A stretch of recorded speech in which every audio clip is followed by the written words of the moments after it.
Civil defence की mock drills जो हैं वो करने का ऐलान कर दिया गया।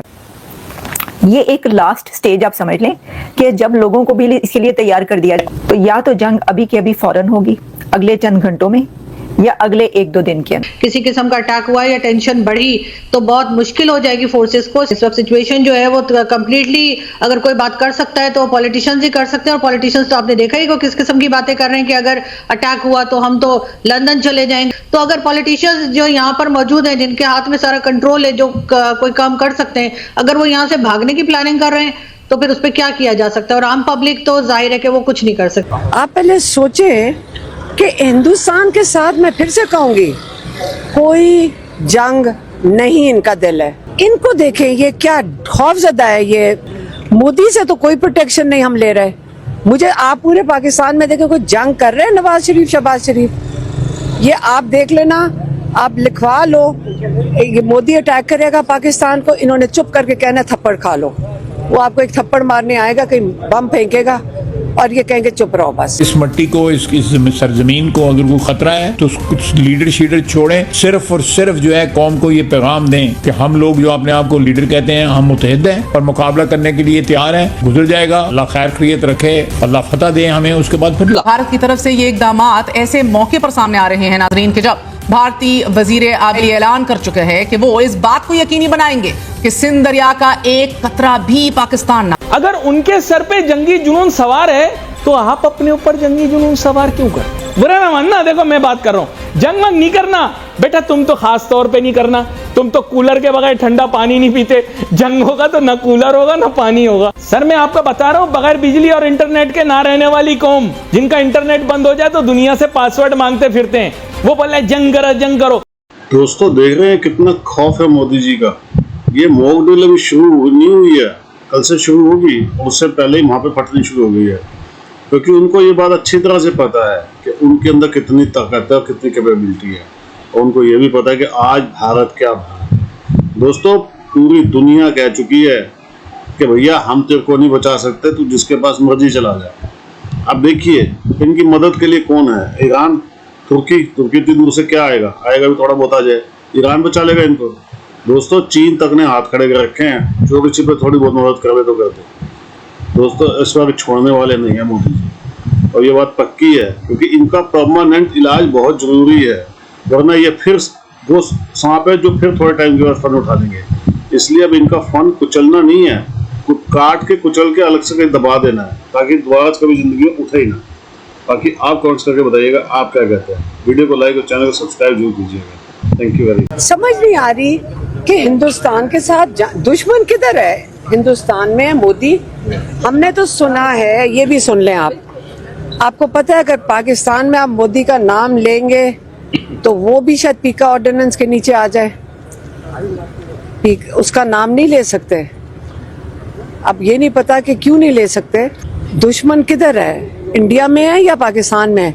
आप पहले सोचें कि हिंदुस्तान के साथ मैं फिर से कहूंगी कोई जंग नहीं इनका दिल है। इनको देखें ये क्या खौफजदा है। ये मोदी से तो कोई प्रोटेक्शन नहीं हम ले रहे। मुझे आप पूरे पाकिस्तान में देखें कोई जंग कर रहे हैं नवाज शरीफ शहबाज शरीफ, ये आप देख लेना, आप लिखवा लो ये मोदी अटैक करेगा पाकिस्तान को, इन्होंने चुप करके कहना थप्पड़ खा लो। वो आपको एक थप्पड़ मारने आएगा, कहीं बम फेंकेगा और ये कहेंगे चुप रहो बस। ये करेंगे। बात तो यही हो रही है कि इंतजार किया जा रहा है कि शायद आप लोग कोई अटैक वगैरह करेंगे, और यही बात जो है पार्लियामेंट में भी कही जा रही है, यही बात पॉलिटिशियंस भी कह रहे हैं। और एक बार तो आपको याद होगा 2-3 दिन पहले हमारे इंफॉर्मेशन मिनिस्टर साहब ने तो टाइम भी दे दिया था कि 24 से 36 आवर्स के अंदर अटैक हो सकता है। इस किस्म की चीजें चल रही है। दूसरा आज चनाब रिवर में पानी रोका गया है भारत की तरफ से, उसको लेकर बात की जा रही है, और यही सब तैयारियां चल रही है एक तरह से कि किस तरह से जवाब देना है अगर अटैक होता है तो। बहरहाल पाकिस्तान इस वक्त 3 फ्रंट पे लड़ने के काबिल मुझे नहीं लगता कि पहले ही बलूचिस्तान में इशू चल रहा है, दूसरी तरफ आप जानते हैं कि टीटीपी के अटैक चल रहे हैं केपीके में, और अगर भारत की तरफ से भी किसी किस्म का अटैक हुआ या टेंशन बढ़ी तो बहुत मुश्किल हो जाएगी फोर्सेस को। इस वक्त सिचुएशन जो है वो कंप्लीटली अगर कोई बात कर सकता है तो पॉलिटिशियंस ही कर सकते हैं, और पॉलिटिशियंस तो आपने देखा ही को किस किस्म की बातें कर रहे हैं कि अगर अटैक हुआ तो हम तो लंदन चले जाएंगे। तो अगर पॉलिटिशियंस जो यहाँ पर मौजूद हैं जिनके हाथ में सारा कंट्रोल है, जो कोई काम कर सकते हैं, अगर वो यहाँ से भागने की प्लानिंग कर रहे हैं तो फिर उस पर क्या किया जा सकता है? और आम पब्लिक तो जाहिर है कि वो कुछ नहीं कर सकती। आप लोग जो बात भी कहें, आम पब्लिक के हाथ में कुछ नहीं है। इंडिया की सेवरल स्टेट्स में ये अनाउंस कर दिया गया है कि वहां पर मॉक ड्रिल्स स्टार्ट कर दी जाएं। मॉक ड्रिल्स करने के लिए सेवरल स्टेट्स को ये ऑर्डर किया गया है इंडियन गवर्नमेंट की तरफ से, होम मिनिस्ट्री की तरफ से, यानी इंडिया होम मिनिस्ट्री ने सेवरल स्टेट्स को मॉक ड्रिल्स कंडक्ट करने का ऑर्डर कर दिया है। अब ये जो मॉक ड्रिल्स हैं ये क्या हैं? ये है जंग की तैयारी। यानी आप जो ड्रिल्स होती हैं, मॉक ड्रिल्स जो होती हैं, ये यानी हम बात करें सिविल मॉक ड्रिल्स की, सिविलियन मॉक ड्रिल्स, ये एक लास्ट स्टेज आप समझ लें कि जब लोगों को भी इसके लिए तैयार कर दिया जाता है कि क्या क्या हो सकता है और आपने क्या क्या करना है। तो इसके अंदर ये कहा गया है कि for effective civil defence on 7th में ये मॉक ड्रिल्स की जाए। और इसके लिए जो क्या क्या किया जाता है, क्या जरूरी होता है, देखें इसमें ये सिखाया जाता है कि जो एयर रेड वार्निंग सायरन्स होते हैं वो कैसे बजाए जाते हैं। जैसे कि जब जंग शुरू हो तो आपके जहाज बमबारी के लिए निकले, दूसरे के जहाज निकले, जो भी जंग की सिचुएशन में हो तो बार बार सायरन बजाए जाते हैं। तो इसमें बताया गया है कि operational of air red warning sirens, जब सायरन्स बजाए जाएं तो क्या करना चाहिए लोगों को। Number 2, training of civilians, students और दूसरे लोगों की ऑन दी सिविल डिफेंस। जंग में ये भी बहुत जरूरी होता है कि लोगों को पता हो, पब्लिक को पता हो कि उसने कैसे अपनी हिफाजत करनी है। हमें ये होता है कि यार ये जो इकोनॉमी की सिचुएशन होता है मुल्क की, उसको कैसे बेहतर किया जाए, क्या किया जाए। We are taking it very lightly, I tell you.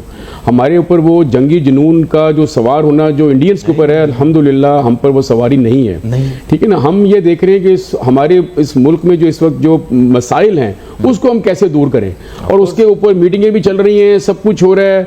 और जंग के ऊपर तो मज़ाहिया मीम्स बन रही हैं, उसके ऊपर कोई संजीदा कोई उसको नहीं ले रहा उस चीज़ को। और देखें ऐसे ही टाइम हम चुनते हैं टैक्स के मामलों में कुछ ना कुछ करने की। अब हुकूमत को यह देखना चाहिए कि जंग का माहौल तैयार है, लेकिन टैक्स के मुतालिक इतने इनकलाबी इक़दाम ले लिए गए, मेरे ख्याल बिजनेस कम्युनिटी बिलबिला उठी है। थोड़ा सा इस बारे में बताएं। देखिए, आपने बिल्कुल सही इस वक्त पॉइंट उठाया है। FBR ने, देखिए, उनको टास्क दिया गया था कि भाई बहुत सारे लोगों को एम्प्लॉयमेंट देना है, तो कैसे दिया जाए। अब देखिए बहुत सारे, अगर PI में कितना भर्ती करेंगे, ऑलरेडी वो ज़ाहिर है वो नुकसान में जा रहा है, और स्टील मिल बंद पड़ी हुई है, बहुत सारे गवर्नमेंट के अदारे हैं जहां आप पॉलिटिकल अपॉइंटमेंट्स नहीं दे सकते। FBR को दिया गया कि अब आप हर फैक्ट्री में हर जगह बंदा बैठाएंगे, एक नया एम्प्लॉय किया जाएगा अफसर, उसकी तनख्वाह भी दी जाएगी, उसको मराहत भी जाएंगी, फिर उसको संभालेगा कौन, वो जो अदारा जहां बिठाया जाएगा वो उसको रिश्वत भी देगा, उसके तमाम लल्ले तल्ले पूरे भी करेगा। तो ये एक नया एक खेल खेला गया है, करप्शन का एक नया चीज की गई है, जो कि इंडस्ट्रियलिस्ट को या बिजनेसमैनों को तंग करने का एक नया शोशा छोड़ा गया है कि ये एक बंदा हम दे रहे हैं आपको, अब आप इसको पालो। ये करप्शन का एक नया दौर खोला गया है। और ये हमारा मसला ये है कि हम, जैसे VIP इसको एक गार्ड दिया जाता है, जी जी जी जी, भाई इसको पालो, अब आप लोगों को मिलेगा। एग्जैक्टली, इसी तरह हमारे साथ ये किया गया है। और अल्लाह बस खैर करे।